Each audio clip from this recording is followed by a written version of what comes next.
Hello.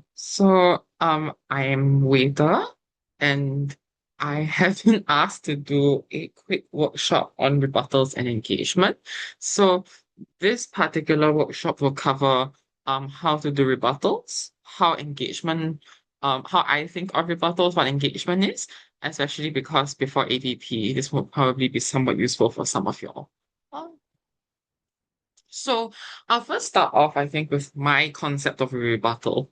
And it's a bit abstract, but I think that, like, specifically, a rebuttal is supposed to take space out, or at the very least, negotiate some level of space within debate. What I mean by this, when I say that like debate is a space-taking game, is that every time you finish your 7 minutes, a particular amount of space has been taken up in the round. So, like, many different people and debaters have analogized this very differently. I think Toby uses specifically the analogy of a Lego tower, so you can build, destroy, or move closer. So, to refer towards specifically building an argument, rebutting an argument, and also reframing an argument. Some people have referred to it like I refer to it like a Splatoon game, which is that a capture the flag game, which is that you are trying to take a flag that has been taken from you. However, when you conceptualize it, what a rebuttal is supposed to do is specifically to one, take out or neutralize existing arguments from the other side.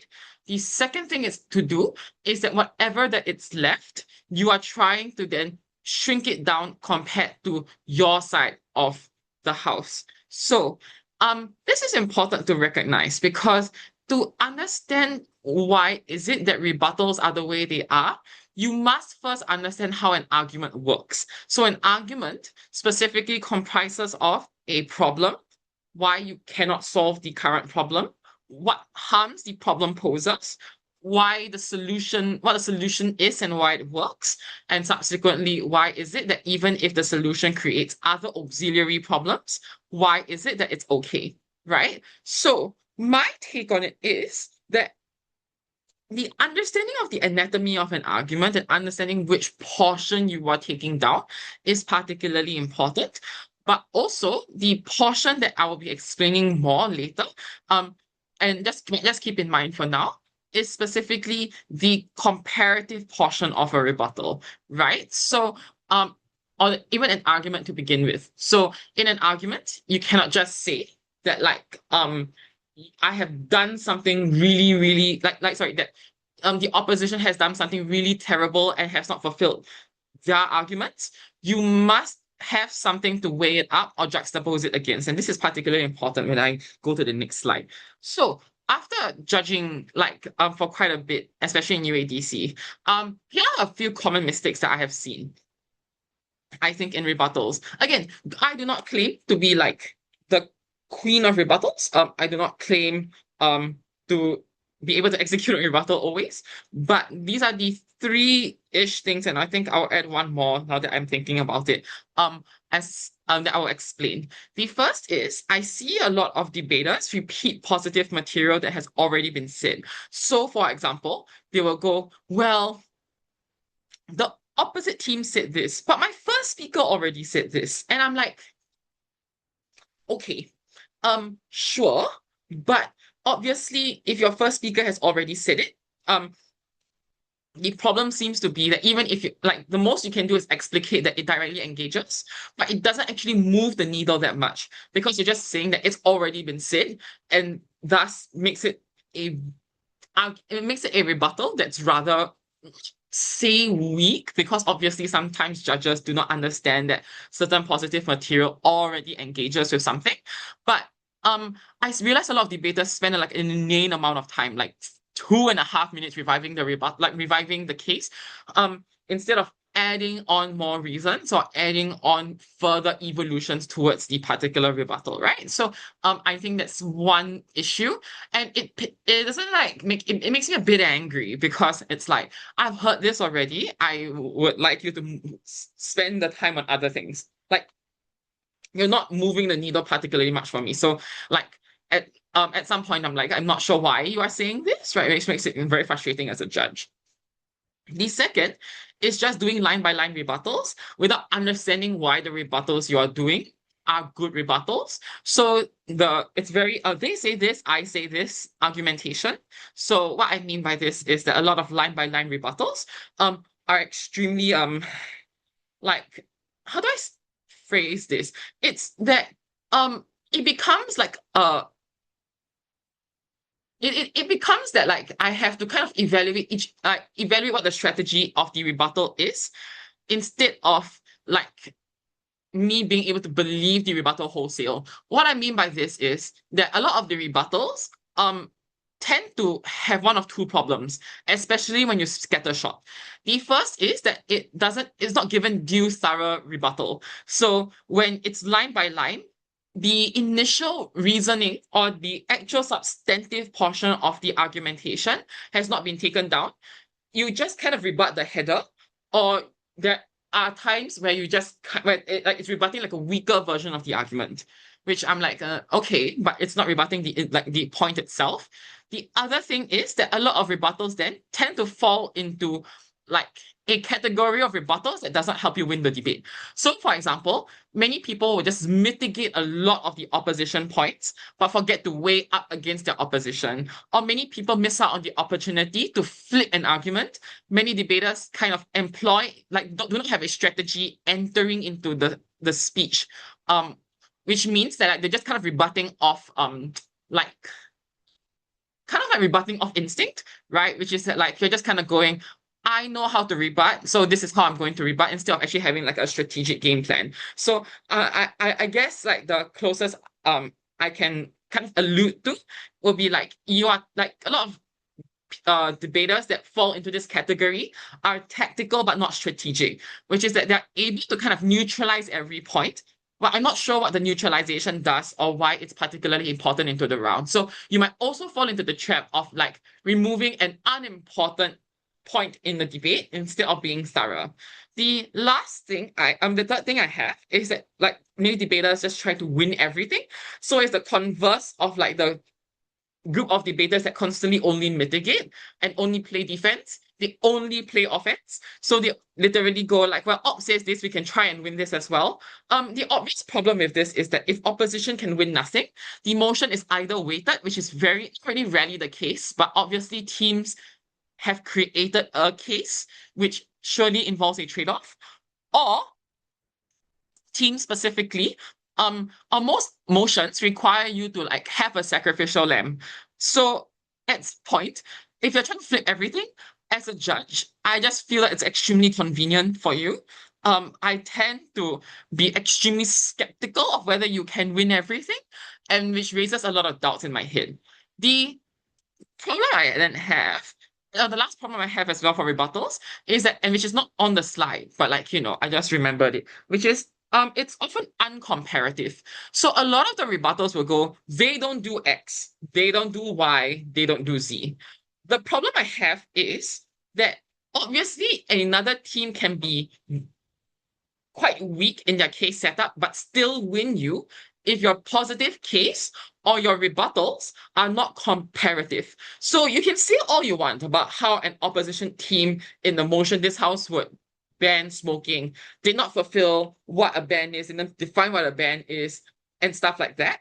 But if you do not compare against like your own arguments, it becomes very difficult, I guess, to win like a particular clash. In no small part because a team can make strategic mistakes but still have very good construction, or can still have very good intuition, or can still have very good strategic maneuvering that you are not seeing, but you're only seeing the flaws of the case, which means to say that like a lot of rebuttals just tend to then lean extremely uncharitable.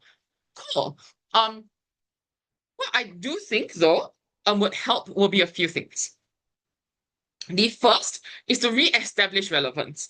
And this is especially important because when we are entering BP territory, for AP, you can low-key get away with like the line by line. obviously better teams will punish you for not having the strategic relevance. I have won many rounds simply because the team forgot to frame. The problem now is that for BPs, this is a lot more punishing because if you like, framing is the name of the game, both for burning turf and for extending off.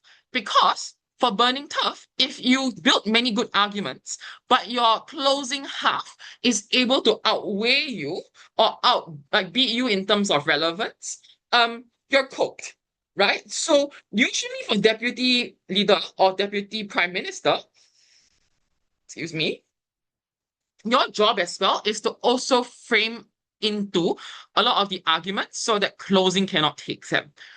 For closing, framing rebuttals or relevance rebuttals are then also particularly important in not only weighing above your opening, but also are faster, quicker ways to get rid of opposition teams.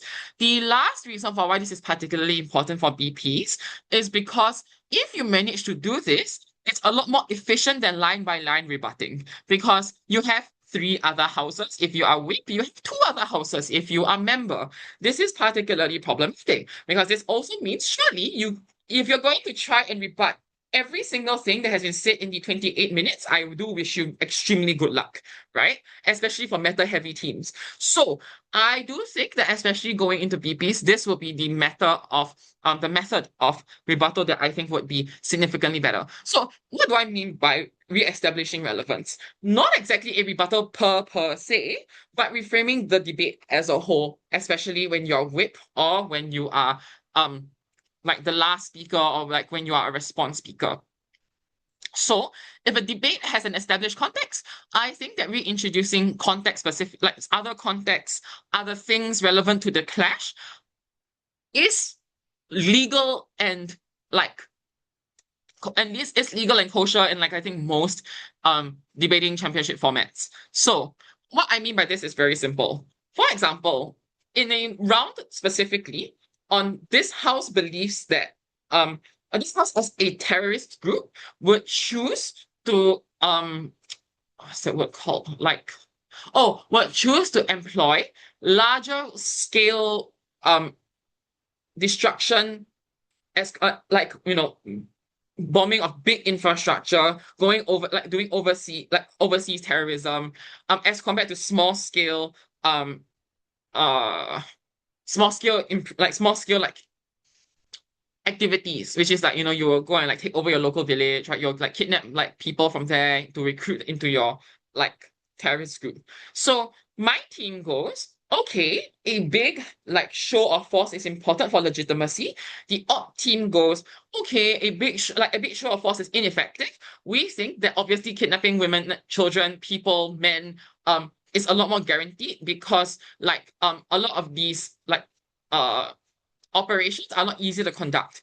As of this point, in my mind, I'm like the odd team has already removed and mitigated a large chunk of why is it that relevance is important, right? And I don't think we were going to ever win on efficiency. So my preamble was reintroducing the context to be like, okay, look, it's important to recognize that in most terrorist groups, the main event is particularly a goal that is extremely lofty. The KKK doesn't just want to like impose racism, they want a full-blown like white white governed nation, right? Like extremist Islamic groups obviously do not obviously like do not just want to overcome a small section. Their main goal is to have an Islamic caliphate. These things cannot be achieved only through small local like takeovers, precisely because their goals are too lofty for their actions. This means in order to get any legitimacy and for governments to listen to them, they need to gain infamy in ways which are not just local. Therefore, they need this adds relevance specifically towards why it's important to gain and garner a huge amount of traction specifically. So this shifts the way that people think into like the relevance portion, which allows for you to establish a context. This is what I mean when I say that like it's not technically a rebuttal. I haven't done much rebutting, but I have shifted like the course of the debate specifically to me. And if the op whip does not rise to the challenge to take this context down, they are not winning. So this is what I mean when I say that like re-establishing context is a very potent tool in order for you to win a round. The last thing, and this rectifies the problem of a lack of relevance, is a path to victory. So sometimes, what I like to do is I like to make it very clear to the judge what I'm going to be doing in my responses. It is at the top of my speech. So instead of saying I have two clashes, I go, the first thing I'm going to do is to tell you why, like, say for if the motion was this house to ban smoking, right? I'll be like, I'm going to do two things. The first thing is I'm going to tell you why is it that a ban is extremely important, or a ban will probably be effective despite the opposition rebuttals. The second thing I'm going to tell you is why, even if it's true that a ban specifically removes choice from individuals, why it's more important. So instead of going, the first clash is on the effectiveness of bans. The second clash is on the second clash is on weighing effectiveness over health. So effectiveness over choice, right? I immediately just tell the judge what I'm going to do and what my path to victory is. This helps you to go, the first thing I'm going to do is do X. At the end of the rebuttal, you go, okay, look, now that I have done X, you should buy X, Y, Z, A, B, C outcomes. This allows for you to stay relevant and for your rebuttals to be packaged a lot more neatly. So for especially more novice debaters, sorting into clashes helps, obviously, but because I realize a lot of debaters don't even use clashes anymore, which is a shame. Clashes help judges to identify where your rebuttals are headed towards, which is extremely lovely. I would love to have more debaters do clashes. Or not, I get like word salad of rebuttals, which I get very frustrated by. Or, sorry, and once you get that correct, you can take it a step further to just be more explicit towards what your path to victory will be. The second thing that you can do, obviously, is line by line. And this is when I need to be very clear. This is not the time to, like, how do I say this? Repeat your positive material, right? So I realize a lot of line by line tends to get very lazy. And what I mean by this is that a lot of line by line is either ridicule or a lot of line by line just has a sentence to rebut a sentence, which I'm like, then it's assertion versus assertion and no one gets anything. So the types of rebuttals will be to remove or to negate. So in argument is not true. So this is what most people will know is not true arguments. So for example, if an odd team claims that sorry, in like again, this house will ban smoking. An odd team claims that let's see, a ban is a ban will lead to a huge amount of backlash and societal pushback. To negate will just be to suggest that it doesn't hit a tipping point. So obviously we think that like even like we think that people will be annoyed when they cannot smoke, but obviously they will not go protesting in the streets when they can't smoke, right? So you are taking that outcome out of the round, right? So you're saying that you shouldn't even believe that people will go and protest on the streets when smoking is being banned, right? This is to negate or remove. The second is to mitigate, to reduce an impact. So if I was on opposition for this house to ban smoking, then the mitigation will be, yes, we think that smoking harms your body, but it's not that bad, right? To reduce the impact specifically. So you concede that there is a harm, but not as much that Garth says. The third is to flip. So actually the good thing that you're saying is bad, or we achieve a goal better than them. This is the most tricky to maneuver because obviously, like most debates force you to take the trade-off. So usually flips are used when a mechanism is not exclusive, but actually, if you think about it, actually helps you. So for example, this house would um this house regrets the rise of media which portrays character sorry, this house regrets the rise of protagonists that portray that are antisocial, right? So people like BoJack Horseman, people like House, um, as protagonists, right? And we regret that rise of people making them. Like, um, I remember that the op team was like, okay, so um, the first reason for why protagonists are extremely the first reason for why we should have more of them is because they're extremely relatable, right?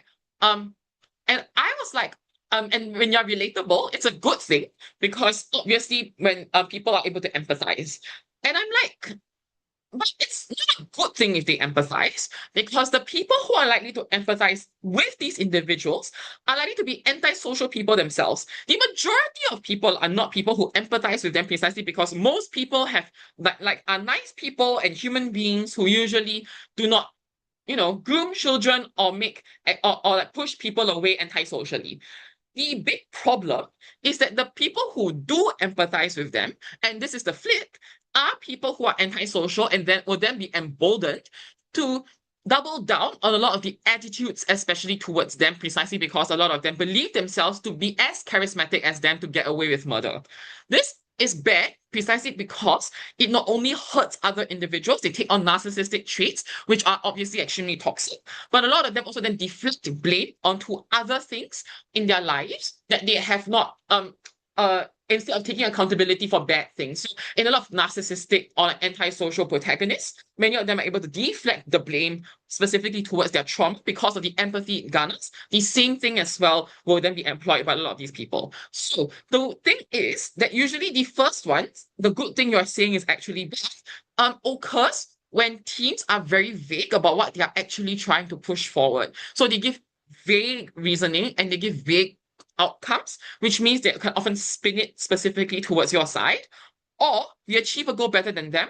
This specifically happens for motions where both teams are aiming for the same goal but have different ways of achieving it. So as a Super Bowl athlete who has won a championship before, this house would spend more time on the game as compared to your children, right? As compared to like your family.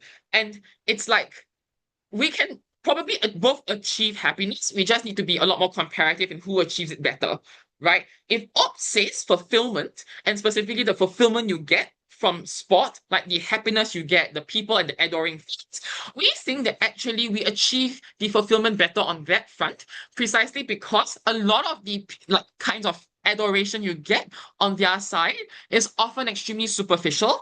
It's oftentimes tied towards whether you win or you lose. You are quite cognizant of the fact that these people will only buy your merch or spend money on you if you keep winning and satisfying their greed and pride. The problem here is that they were never truly there for you, as compared to your family, who has stuck you through thick and thin. And despite everything, despite you probably missing their prom, despite you missing their anniversary, they have still stuck by you and celebrated your achievements, even if it came at the compromise of themselves. We think that when it comes to fulfillment, these are the group of people you ought to focus on precisely because it's significantly more meaningful. So the way I like to view this type of flip is that it's not technically a flip, but you are trying to show why it's a comparatively better mechanism as compared to them. Cool. Last one is two-way. So stuff's more important, dude. And this is the one that I think a lot of people, me and myself included, are guilty of not doing. I think actually that especially if your first two speakers have done an extremely good job at setting up positive material, it's actually strategic probably to start weighing from the like to start weighing from the get-go, to just go, okay, their size argument is X. I will take it at the pass. Even if it was true we're able to attain X, we have given you Y outcome which outweighs X immediately, even before I do any line by line, for XYZ reasons. This is something I did, I think, in my UADC finals. Yes, in 2024, where I just immediately wait for the first 2.5 minutes. I think it works. I personally should do it more. I think that like especially when teams are uncomparative, this is particularly important. Yeah. Um, and I guess that's it. But I was gonna, yeah, one more thing is that, especially for rebuttals, and sorry, this is one more thing I will say as well before I like, end this lecture. When you make rebuttals, they are not tools to make fun of other people or intuition checks. They can be. But the problem is that people get so lazy with them. Like, rebuttals are arguments plus plus, basically, right? Like, if anything, a rebuttal is easy to make because it has more information. The drawback of being a rebuttal speaker, obviously, is that you have more things you need to do for a rebuttal to function. This means that I have noticed a trend of speakers just saying, intuition check this. And I'm like, weighing by intuition is something you can do, but it's rather weak usually because the intuition number one needs to be dismantled first. So obviously, like the other team is using an intuition and you are using a counter intuition. You're not weighing the intuitions up for me. The second thing is that like an intuition check lays the responsibility on me to buy the intuition. So I think that like one very important thing as well, when you're doing line by line or when you're doing context rebuttals, for the love of God, do the requisite mechanistic work. Do not just line by line, like literally line for line. Have at least two layers of analysis to dislodge something, right? Have the same rigor that setup speakers have when constructing arguments, because if you don't, then it becomes extremely easy for your case to be taken down. An example of this, I think, was my quarterfinals in UADC against a very good team, Malaya, right? And like this particular team raises a pretty good intuition. The intuition is, it was through a POI and then revived later on, which is aha. But the motion was this house believes that this house as a minority artist would choose to make music in English or the dominant language as compared to like your Creole, like so if I'm Singaporean, I would prefer to make music in like Singlish, like Singapore English as compared to like English, right? I would prefer to like Quebecois French as compared to standard French. And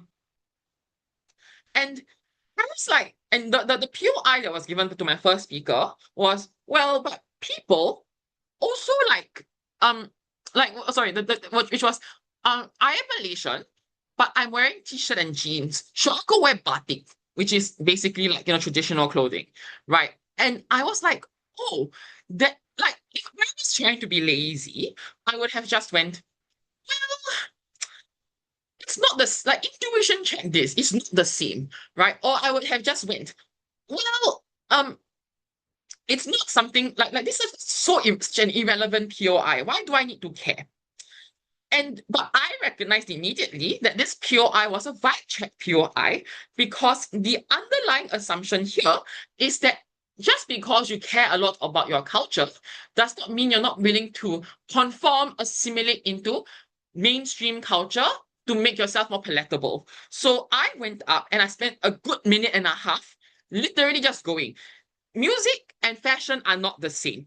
The first reason is because obviously people care about their culture. If you're a musician, your art becomes the thing that you are creating to combat systems of oppression. Like, especially if you're a minority artist, your main goal is to ensure that like it is to represent your culture against often an assimilatory one that has oppressed you.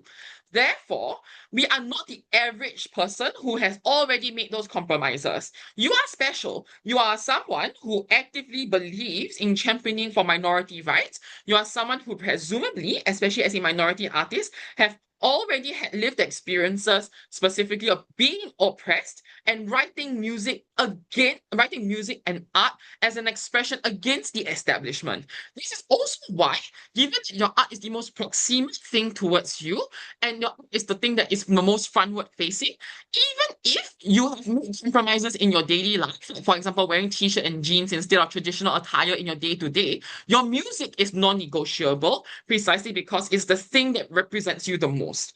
This is the kind of level of responses you need to give when you are trying to dislodge a intuition. Do not be lazy when it comes to rebuttals because oftentimes it also means that it's very easy to take your counter rebuttal down. Okay, so I think I have yapped enough. Thank you so much for tuning in.